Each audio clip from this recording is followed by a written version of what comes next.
1 ঘন্টা পরে শাড়ি খুলে যায়, মানে আমার মেয়ে শাড়ি সামলাতে পারে না, সেই জন্য বিয়ের পর জিন্স আর টপ পরে ঘুরে বেড়াবে।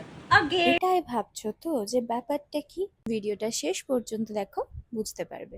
আজকে ছিল আমার বৃদ্ধি লোকের বৃদ্ধিটা তো বিয়ের সকালেই হয়, কিন্তু যেহেতু সেদিন একটার পর একটা রিচুয়ালস থাকবে, আর তাই সুন্দরভাবে শুট কমপ্লিট করা কোনোভাবেই পসিবল নয়। তাই আমি এই ডেটটা আগে থেকেই ঠিক করে রেখেছিলাম বৃদ্ধি শ্যুটটা করব বলে। আর সেই মতো সকাল সকাল এই যে মেকআপ করতে বসে গেছি, তোমরা দেখতেই পাচ্ছ।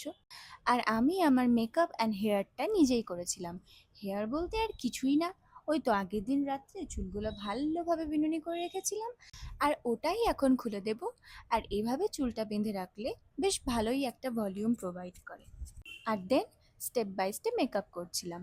হয়তো তোমরা ভালোভাবে বুঝতে পারছো না, বিকজ আজ খুব মেঘলা ওয়েদার, আর আমি অনেক সকাল থেকেই মেকআপ করতে বসেছিলাম। আর আজকে আবার হঠাৎ করে আমার রিং লাইটটা দেখি জ্বলছে না। বাই দ্য ওয়ে, জানো আজকে আমি ফার্স্ট টাইম আইল্যাশেস লাগিয়েছি। প্রথমে ভাবছিলাম পারবো কি পারবো না, বাট দেখলাম পেরেই গেলাম। আর আজকে আমি লেন্সও পরেছি, বিকজ আমার 2 চোখেই -1 পাওয়ার, আর লেন্স ছাড়া আমি কিচ্ছু ক্লিয়ারলি দেখতে পাবো না। বাট এতে আমার কোনো ভয় লাগে না, ব্যাপারটা ভাবলেই কিরম ইজি লাগে। আসলে প্রফেশনটাই এমন যে খোঁচা খুচি কাটাকাটি শরীরের ভিতরে আঙুল ঢোকাতে কোনো প্রবলেমই হয় না। ইস, খুব বাজে শোনালো না? যাই হোক, তারপর লাস্ট আলতা পরে আমি রেডি। আর এই আমার ফাইনাল লুক। চুলটা এখন বেঁধে রেখেছি কারণ অনেকটা যেতে হবে তো। তারপর লোকেশনে পৌঁছে শুরু হলো আমার শ্যুট। তোমরা ভাববে হয়তো এত আস্তে কেন দৌড়াচ্ছি, আসলে আমার শাড়ি খুলে যাচ্ছিল। আর ভিডিওর শুরুতেই তোমরা যে বক্তব্যটা আমার মায়ের শুনলে, ওটা এটা নিয়েই ছিল।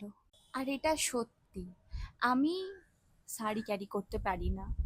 একমাত্র সুতির শাড়ি হলে আমি ক্যারি করতে পারি, আদার্স কোনো শাড়ি আমি ঠিকমতো ক্যারি করতে পারি না। সময় পেরোতে পেরোতে আমি যখন ঘড়িটা দেখি, তখন বুঝতে পারি আমরা শ্যুটটা শুরু করেছিলাম যখন, তখন বাজছিল 12টা, আর এখন বাজে বিকেল 4টে।